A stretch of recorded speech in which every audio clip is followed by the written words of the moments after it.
नमस्कार मंडळी, नवीन एका इंटरेस्टिंग व्हिडिओमध्ये सर्वांचं मनापासून स्वागत आहे। मित्रांनो, महाराष्ट्रातील संजय गांधी निराधार अनुदान योजनेच्या लाभार्थ्यांसाठी ही व्हिडिओ अतिशय महत्त्वाची असणार आहे। कारण मित्रांनो, राज्य सरकारच्या माध्यमातून जून महिन्याचा हप्ता लाभार्थ्यांच्या बँक खात्यामध्ये जमा झालेला आहे आणि या संदर्भात अधिकृत माहिती आपल्या YouTube चॅनलवरती आपण दिलेली आहे। त्याचबरोबर संजय गांधी निराधार अनुदान योजनेचे जे 1500 रुपये येतात, हे 1500 रुपये लाभार्थ्यांच्या बँक खात्यामध्ये जमा झाले असताना सर्वांना आनंद झाला। परंतु त्यांच्या चेहऱ्यावरती एकच प्रश्न होता, तो म्हणजे सर, आम्हाला 1500 रुपये दिले, सरकारचे अभिनंदन, तुमचंही कौतुक, कारण तुम्ही सुद्धा आम्हाला खूप चांगल्या पद्धतीने माहिती दिली आणि सरकारने सुद्धा आम्हाला हे 1500 रुपये आमच्या खात्यामध्ये जमा केले, त्यामुळे सर्वांचं या ठिकाणी आभार आम्ही मानतो। परंतु राहिलेले थकीत पैसे कधी, आमच्या हक्काचे थकीत पैशाचं काय झालं, असा वारंवार प्रत्येक लाभार्थ्याच्या तोंडून एकच प्रश्न माझ्यासमोर आलेला आहे। अनेक लाभार्थ्यांच्या माध्यमातून आपल्या व्हिडिओच्या कमेंट्स बॉक्समध्ये त्यांनी मेसेज केलेत, सर 1500 रुपये आले, धन्यवाद, थँक्यू। सरकारचं सुद्धा त्यांनी या ठिकाणी कौतुक केलं, धन्यवाद बोलले। पण सर, आमच्या हक्काचे जे थकीत पैसे आहेत, ऑक्टोबर, नोव्हेंबर, डिसेंबर, जानेवारी, फेब्रुवारी, मार्च या महिन्यांचे पैसे आम्हाला कधी मिळणार? काही लाभार्थ्यांचे 2 महिन्याचे बाकी आहेत, काही लाभार्थ्यांचे 3 महिन्याचे बाकी आहेत, काही लाभार्थ्यांचे सर्वच पेंडिंग, जे एप्रिल आणि मेला जो हप्ता आला त्याच्या अगोदरचे सर्वांचेच पैसे बाकी आहेत। तर या व्हिडिओच्या माध्यमातून हे थकीत पैसे जे आहेत, राहिलेले जे पैसे आहेत, हे पैसे आपल्याला कशा पद्धतीने मिळू शकतात, त्याला सरकारचा काही बेस आहे का, काही अधिकृत माहिती आहे का, खरंच हे पैसे आम्हाला मिळणार की पैसे मिळणारच नाही, आम्ही हे पैसे विसरून जायचे का, याविषयी डिटेलमध्ये माहिती आपण या व्हिडिओमध्ये जाणून घेणार आहोत।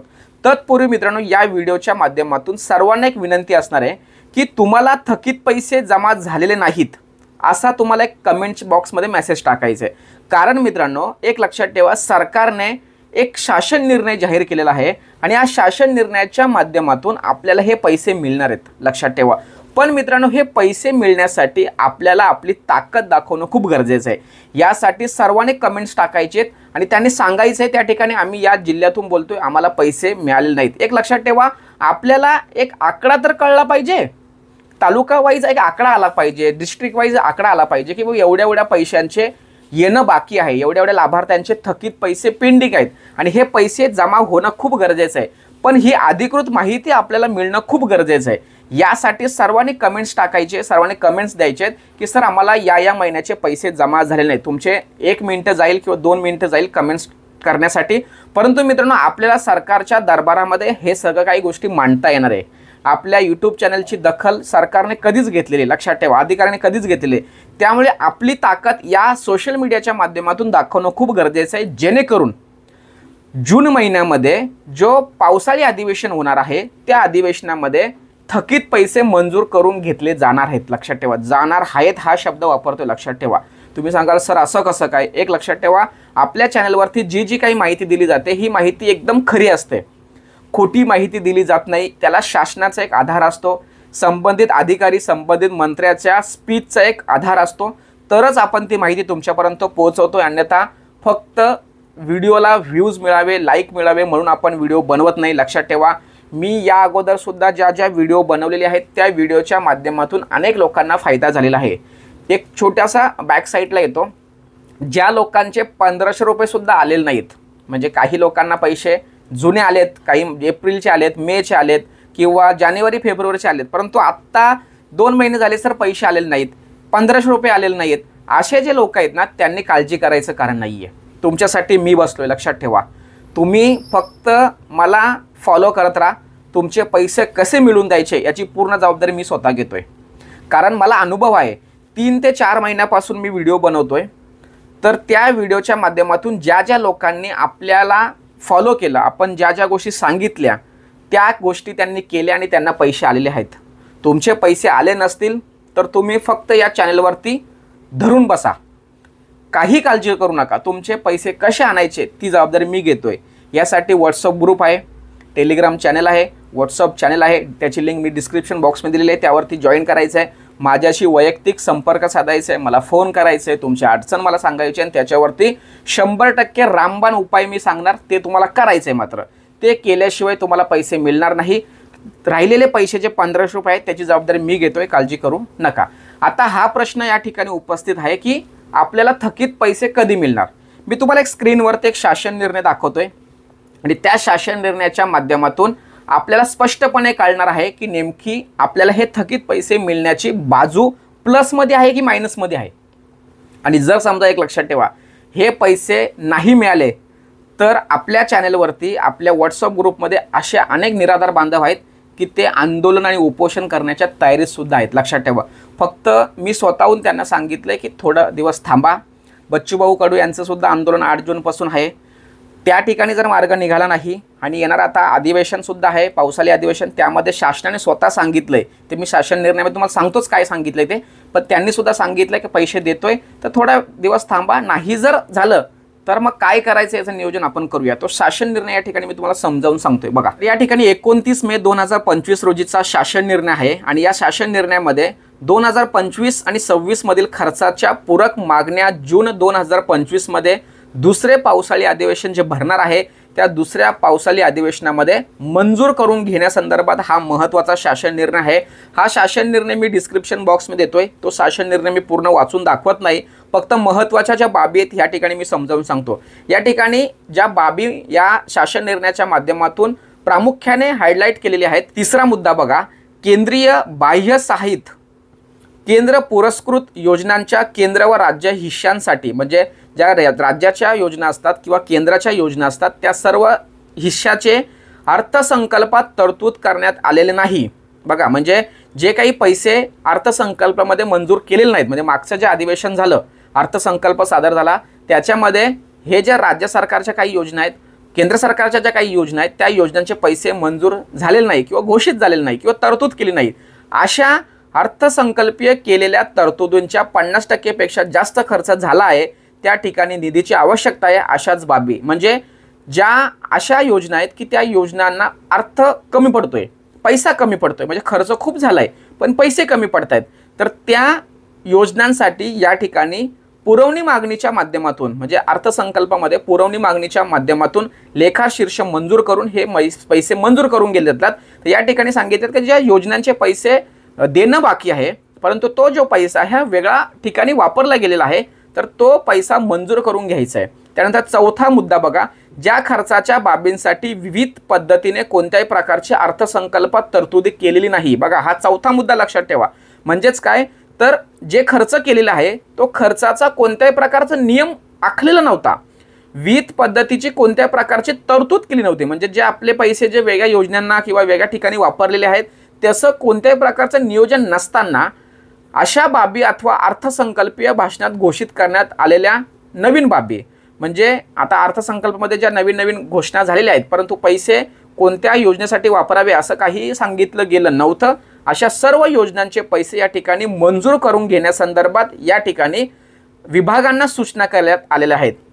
तर या ठिकाणी खालचा बघा, खालचा एक मुद्दा तुम्हाला, कार्यक्रमाचा जो मुद्दा तुम्हाला दिसतो या ठिकाणी बघा, कार्यक्रमावरील खर्चाचे प्रस्ताव वित्त विभागांतर्गत अर्थसंकल्प कक्षातील अर्थ 2 या कार्यालयात नोंदवून नियोजन विभाग, सामाजिक न्याय व विशेष सहाय्य विभाग म्हणजे आपली योजना, आदिवासी विभाग यांच्याकडे अंतिम प्रस्ताव कालमर्यादा, म्हणजे एक लक्षात ठेवा, हे जो चार्ट तुम्हाला समोर दिसतोय या चार्टच्या माध्यमातून तारखा दिलेल्या आहेत आणि त्या तारखांनुसार तुम्हाला ते संबंधित वित्त विभागाकडे तुम्हाला किती पैसे पाहिजेत याचा अहवाल सादर करायचा आहे ठराविक तारखेपर्यंत आणि त्यानंतर तो वित्त विभाग अर्थसंकल्पामध्ये तो सर्व प्रस्ताव घेणार, त्यावरती चर्चा होणार आणि हे पैसे या ठिकाणी अप्रूव्हल केले जाणार, मान्यता दिली जाणार आणि नंतर हे संबंधित खात्याच्या माध्यमातून संबंधित बँकेमध्ये वर्ग केले जाणार। अशा पद्धतीने मित्रांनो राज्य सरकारच्या माध्यमातून हा पावसाळी अधिवेशनाचा आराखडा या ठिकाणी तयार झालेला आहे आणि या आराखड्याच्या माध्यमातून, या शासन निर्णयाच्या माध्यमातून येणाऱ्या पावसाळी अधिवेशनामध्ये मागणी शीर्षाच्या माध्यमातून, लेखा शीर्षाच्या मागणीतून, पुरवणी मागणीच्या माध्यमातून हे पैसे विभागाला असं सांगण्यात आलंय की तुम्ही मंजूर करून घ्या आणि या तुम्हाला किती रक्कम पाहिजे, किती निधी तुम्हाला पाहिजे या संदर्भात तुम्ही प्रस्ताव वित्त विभागाकडे, नियोजन विभागाकडे सादर करा आणि सादर केल्यानंतर तिथे त्या अर्थसंकल्पामध्ये त्याच्यावर चर्चा होणार आणि हे पैसे तुमचे मंजूर करून घेतले जाणार आणि मग नंतर हे पैसे तुमच्या खात्यात जमा होणार। अशा पद्धतीचा हा पुढचा आराखडा आहे। फक्त आता काम एकच राहिलंय की आपल्याला विभागाला जागा करायला लागणार आहे, म्हणजे जे आपलं सामाजिक न्याय व विशेष विभाग आहे त्याला जागा करणं खूप गरजेचं आहे। बाबा पैसे माग, पैसे सरकार द्यायला तयार आहे, आमचे पैसे जे आहेत हे पैसे माग आणि घे आणि आम्हाला वाट, असं या ठिकाणी आपल्याला त्याला सांगणं गरजेचं आहे। यासाठी आपली ताकद दाखवणं खूप गरजेचं आहे। यासाठी तालुका वाईज डिस्ट्रिक्ट वाईज आपल्याला एक आकडा तिथपर्यंत पोहोचला पाहिजे। आपले अनेक विभागातील लोक म्हणजे नियोजन विभागातील किंवा जे मंत्रालयातील किंवा जे सामाजिक न्याय व विशेष विभाग जे आपला आहे संजय गांधी निराधार अनुदान योजनेचं, तिथे अनेक अधिकारी आपल्या ओळखीचे आहेत। त्यांच्याशी आपण नेहमी बोलतोय, भेटतोय, पण आपल्याला एक आकडा त्यांना द्यायचा आहे। तर तो आकडा देण्यासाठी सर्वांनी 1 मिनिट वेळ काढायचा। सर्वांनी कमेंट्समध्ये सांगायचं की माझे पैसे थकीत बाकी आहेत किंवा ज्या ज्या महिन्याचे बाकी ते महिने टाका, म्हणजे एक मलाही कळेल की बाबा त्यांना दाखवता येईल बाबा हे बघा या पद्धतीने लोक मागणी करत आहेत, तुम्ही काहीतरी करा आणि पैसे द्या। हा एक महत्त्वाचा मुद्दा। याच्या व्यतिरिक्त एक दुसरा माझ्या डोक्यातला एक मुद्दा तुमच्यासमोर एक ठिकाणी शेअर करतोय। जर समजा आता मला एका सबस्क्रायबर सदस्याने फोन केला होता आणि ते असे म्हणाले की सर DBT ॲक्टिव्ह झाली त्या दिवसापासून आम्हाला तुम्हाला पैसे मिळतील असं अधिकारी सांगतायत। तहसील कार्यालयातील अधिकारी असे सांगतात की बाबा DBT ॲक्टिव्ह झाल्यापासून तुम्हाला पैसे मिळतील, बाकीचे पैसे मिळणार नाही। बाबांनो येडे आहेत काय तुम्ही? मी या ठिकाणी स्क्रीनशॉट दाखवतोय सुप्रीम कोर्टाचा, त्याची लिंकसुद्धा तो GR जो दिलाय किंवा जो आदेश दिलाय तो डिस्क्रिप्शन बॉक्समध्ये देतोय। त्या आदेशामध्ये स्पष्टपणे सांगितलंय की निराधारांची ही एक पेन्शन आहे आणि ती पेन्शन त्यांना मिळालीच पाहिजे। वेळ लागू द्या पण त्यांच्या हक्काचे पैसे त्यांना मिळालेच पाहिजे। सरकार त्यांचे पैसे थांबवू शकत नाही। ते DBT असो नाही तर कागदपत्रांची अपूर्तता असो, काहीही असो, तुम्हाला हे पैसे देणं बंधनकारक आहे असं सरकारला त्याने ठणकावून सांगितलंय। त्याचा आदेशसुद्धा मी तुम्हाला या स्क्रीनवरती दाखवलेला आहे। तर अशा या सगळ्या गोष्टी आहेत, त्यामुळे त्या अधिकाऱ्यांच्या मागे किंवा कर्मचाऱ्यांच्या मागे लागू नका, हे पैसे तुम्हाला मिळतील।